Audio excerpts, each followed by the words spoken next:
I'm Lindsay, and I'm Kevin's oldest daughter. And I'm Haley, and I'm Kevin's youngest daughter.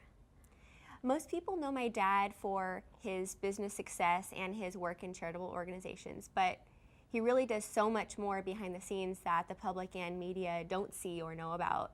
And as a young child, I remember my first experience with him being a humanitarian was as a young gymnast. It was probably 11 or so. And another girl on my team had made it to the state championships, but she couldn't afford to go.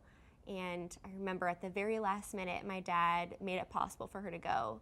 And she was so excited. And she ended up doing really well at the competition. I didn't, but she did great. And as I reflect, I really, it gives me a lot of pride to see this theme of my dad creating opportunities for people to be successful through those types of efforts, through acts of kindness. And he's really done that ever since. Yeah, I think growing up the way he did has made him really, given him a soft spot, especially for people that don't have the opportunities, and he always wants to help people. Which is a great segue for me to say that growing up, you know, my dad and mom always made sure that we had, you know, every opportunity that we wanted, but every Christmas my dad would always make sure that we researched a foundation and asked us how much we wanted to donate, because he realized that he wanted us to see that the world isn't just us two, that it's way bigger than us. And I just feel like if you looked at the word humanitarian in the dictionary, my dad's smiling face would be next to it. Actually, just recently we went to go buy a car for me, and my dad, once we were done, asked to speak to the hardest working car mechanic there. And he had a conversation and said, you know, I want to give you these Kings tickets. And it was, the guy just had the biggest smile on his face. What type of tickets were they? Kings tickets. Like, but where? Floor tickets. Floor. Yeah, and he just said, oh my gosh, thank you so much. And my dad just said, just keep doing what you're doing. And, you know, it was really a beautiful moment to watch, and something that our dad, does every day. So, yeah. Yeah, he's always really invested in everyone's life, their story. He's always loved to give back, and he's definitely imparted that idea on us too, which, what a great quality. So thank you, Dad, and big congratulations to you. Yeah, thank you, Dad. We're proud to be called Nagles. That's right. Kevin and I first met 6 years ago. We had just learned that the Maloofs were thinking of trying to sell the Kings to Ballmer up at Seattle, and we had the press conference down at City Hall. We had never met each other knowing who was going to be in the project until that time. So KJ, the mayor, Kevin Johnson, had us all come down to City Hall, and I was one of the few people that got up to speak. But I remember Kevin distinctly because he comes in at the very end. I'd heard about him but never met him. He says, yeah, I just flew in from Cleveland, and I worked on my notes on the plane, and I'm sitting there going, man, I'm just improvising, and here this guy is, and he's going to teach a course. And I laughed at him, and I think that was a time that we bonded. People bond when there's a common cause, and certainly keeping the Kings here was a common cause that at that moment bonded Kevin and myself. And over the next few months, we visited New York, we visited Dallas and other places, and it was the birth of just a great friendship, a wonderful friendship. Since that time, we've bought things together and we've traveled together. And during that time, I've got to see the side of Kevin that probably a lot of you do not get to see, the philanthropy side of Kevin. We've spent a lot of time talking about how do we decide whom we give to, how much do we give, what are we going to do with the blessings that we've been given. And we also talked about the fact that the Bible refers to getting your blessings either on earth or in heaven. Well, Kevin and I would both rather get our blessings in heaven. So Kevin very much so does not talk about all of the good things that he does for many schools, many charities, many religious organizations, all sorts of people and organizations around the Northern California area.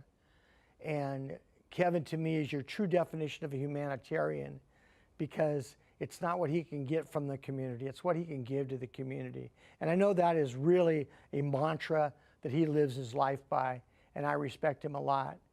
And for those of you that have chosen him to be the Humanitarian of the Year, you've selected a wonderful person. If you were to look up the definition of humanitarian, it would have a picture of Kevin Nagle right there. Kevin, congratulations. I'm very proud of you.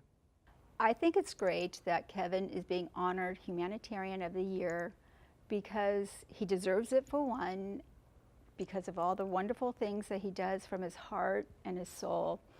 He's a genuine person, and he gives back to the community because he wants to, not because it's expected.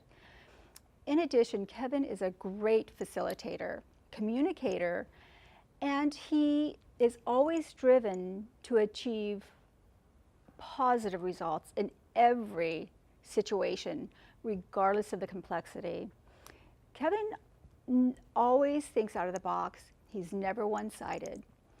And he always thinks that when he receives, he gives. And he's a perfect example of pay it forward. And I'm honored to be a part of his life. And he's just an amazing person. And I'm so proud of you, Kevin, and congratulations. Hi, I'm Carmichael Dave.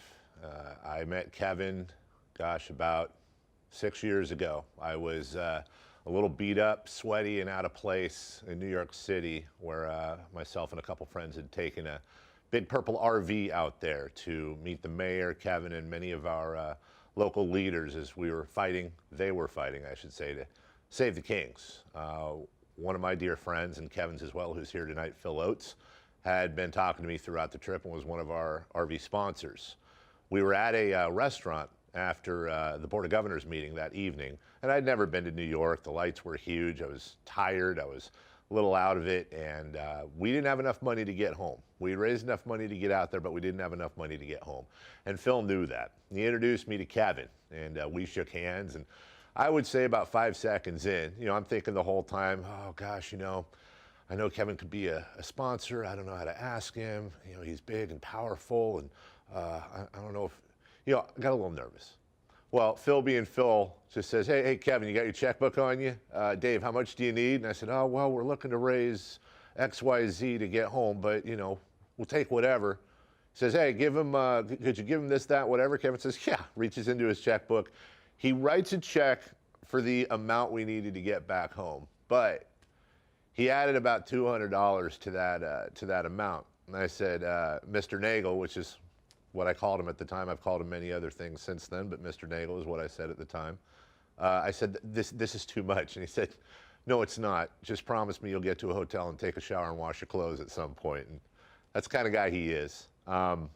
Everybody in this room, or I should say most people, but I would imagine everybody, has been touched in such a wonderful way by Kevin at some point in their lives. That started what has become one of my most cherished friendships.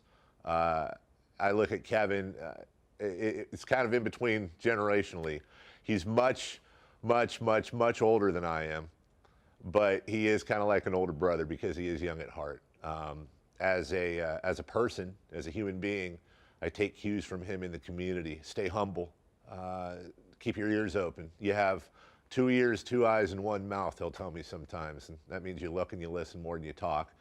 I don't quite get that one down yet, as you can see, but with him, giving back provides, I think, his greatest joy.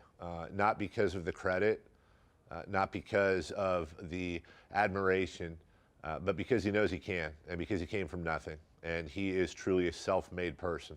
I think that's so very important to him, to stay with his roots and to pass on the love, the help, the advice, and all the things he received along the way. As a father, I learned from him too. His family is so important to him, and many of them in attendance this evening, and staying close to those who've stayed close to you through the years, because loyalty above everything else with him means the world. And it doesn't matter who it is. You could be a mayor, you could be a civic leader, you could be a billionaire, or you could be a Sacramento Republic fan. I've been with him many, many times when somebody's come up to him and thanked him for what he's done in the community, and he'll take the time and talk to them, not look over their heads, not look to see who else he can talk to. He takes a genuine interest in many people, in all the people, I should say, that he comes in contact with, and you can tell. everybody can be somebody special when a camera's on them. And I've seen a lot of that. Everybody can be great when people are watching, but it's what people do when nobody's watching that I truly think is the measure of the person. And it's what Kevin does when no one's looking. We're going to celebrate the fact that he's the Humanitarian of the Year tonight, and I can't think of anybody more deserving. But as I'm sure many of you know, and I've been blessed enough to realize this, the things that you know Kevin has done in this community and to help people and to mentor people is simply a fraction of what he actually does, that he doesn't get credit for, that he doesn't tell people about. As a matter of fact, he oftentimes will tell them to keep it quiet. I've seen it. I've seen it in action. So I think one of the great things about these events is you're surrounded by phenomenal people from all different backgrounds. And you can take just a little bit from them, just learn, just soak a little bit in like a sponge and apply it to yourself, and you come out a better person. And with Kevin, there's so much to soak up. I've learned so much from him. I've learned so much from him. And I look forward to learning even more from him in the future. Kevin, I love you. Your sense of humor is, well, it's your sense of humor, and I love it too. And I thank you for all you've done for me, all you've done for this community that I was born and raised in, this community that I will die in, this community I hope my children's children are raised in. Thank you for helping transform this Sacramento that we're looking at right now into something that just a few years ago we were worried about tumbleweeds rolling through, and now the future has never, ever, ever been brighter.